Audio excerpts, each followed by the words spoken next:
My name is Frank Schaeffer. In the 1970s and 80s, I was an evangelical right-wing activist fighting against women's rights, gay rights, and the rise of what we called secular humanism. My father, Francis Schaeffer, was a famous evangelical leader who has been credited, if you want to use that word, with the founding of the evangelical anti-abortion movement that has fought now for more than 40 years to overturn Roe v. Wade and women's access to abortion. That's my background. I fled the movement in the late 1980s, just disgusted with the ugliness and bigotry, and unable to contemplate spending the rest of my life in this movement just because of a nepotistic connection with an evangelist father. Fast forward to the present, I would like to warn Americans, Democrats, independents, and others who are not fundamentalist Christians of what I see as the real political danger facing the United States right now. You can ignore me, you can listen, you can not listen, you can disagree, but just give me a couple minutes and hear me out. Because the media in general, the East Coast and West Coast elite media organizations, just don't pay enough attention to the rise of religious fundamentalism and what it means. In fact, I just used the wrong term, the decline of religious fundamentalism, because all the polls in America show that generation by generation there are less and less white evangelical or conservative Roman Catholic Christian fundamentalists. In fact, it's a declining movement. While the white population stays pretty constant, even with the browning of America and immigration, when you add in Hispanics that identify themselves as white, there's still a big voting bloc of people who think of themselves as white. But there are less and less evangelical and fundamentalist Christians. As a result, they have become desperate to cling to power. They are overtly now turning against democracy and embracing authoritarian forms of government. Donald Trump was just the first effort in this direction. And he was a buffoon who did not really believe in their message, but used them and was used by them to, for instance, put Amy Coney Barrett on the Supreme Court, this right-wing evangelical fanatic woman who puts religious liberty above all else, including even telling churches they can meet when it's a danger to the country and becomes COVID hotspots during an epidemic. The fact of the matter is, my warning is as follows. As this desperate minority of white evangelical conservative Roman Catholics clinging to their myths, clinging to their lies about women, about gays, about black people, becomes more and more threatened, they are going to lash out more and more violently on one hand, blessing things like the invasion of the Capitol, which saw church loads of evangelical fundamentalist Christians coming to the riot, brought in buses paid for by churches, but much more dangerous to the democracy we live in. They are turning against democracy. They want to achieve their goals, which can be described only in one way, and that is imposing theocracy, their biblical so-called beliefs on the rest of the country. One, by judicial fiat, that's the appointment of judges to override legislative initiatives and keep the white fundamentalist and evangelical Christian agenda going in, say, reversing abortion rights or reversing gay rights or transgender rights. Judicial fiat, one. Two, the rigging of the electoral system in undemocratic ways, overtly suppressing votes, overtly gerrymandering beyond anything we've seen before.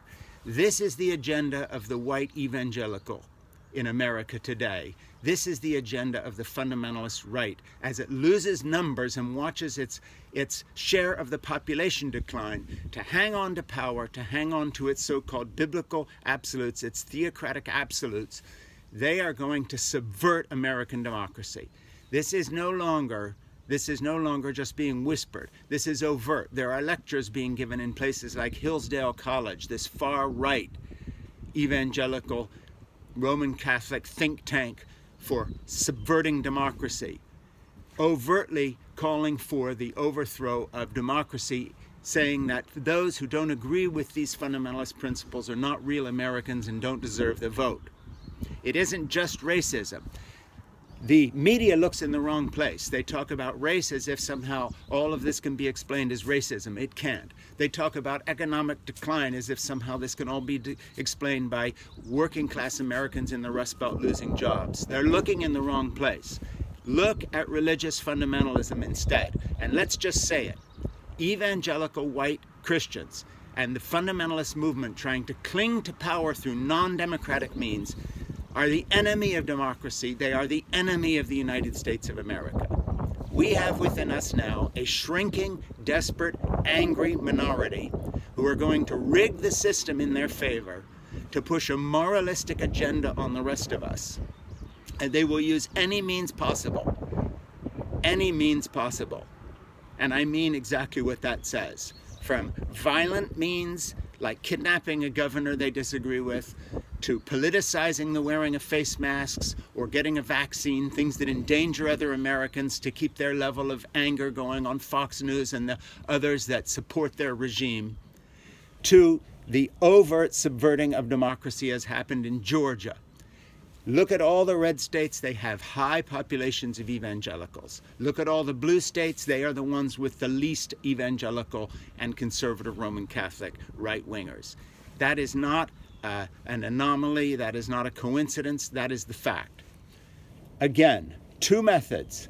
One, use the court system to override democracy, to push a theocracy agenda on their moral litmus test issues. Two, rig the electoral system in an anti-democracy manner that in fact undermines the electoral process so thoroughly that they can win even with a minority. We've seen that before. I lived in South Africa for a year at the end of the apartheid regime in the mid-1980s. I know what apartheid looks like. This is what this is. This is minority rule over a majority that disagrees. And they are going to use the courts, and they are rigging the system electorally. Unless Democrats and others stand up and identify the evangelical theocracy movement as the true enemy of democracy and the true enemy of the Democratic Party and the true enemy of freedom and progressive thought, we cannot win, because we keep pretending that it's just a working class issue about jobs or unions, or we all look at other issues besides economics, such as race. Sure, those play a part. A lot of these guys are racist. But the bigger issue is religion itself. Identify the evangelical right wing as the enemy of the United States. Single them out. Craft policy to deal with fanatic fundamentalist religion in the same way we had to craft policy to deal with Islamo-terrorism as it came in after 9/11. Treat them as they are, instead of pretending and beating around the bush. Evangelical fundamentalist Christianity is the enemy of American democracy. They are not interested in democracy. They do not want fair and free elections. They do not want to heed the will of the people. They will drive their agenda by non-democratic means, the courts and a rigged electric system that favors them because of gerrymandering and voter suppression. And yes, there's a lot of racism in there, but the big unifying factor to understand today's Republican Party is evangelical, fundamentalist Christians whose numbers are declining generationally, desperately trying to hang on to power in the world as they knew it, and they will use any means to do this. My name is Frank Schaeffer.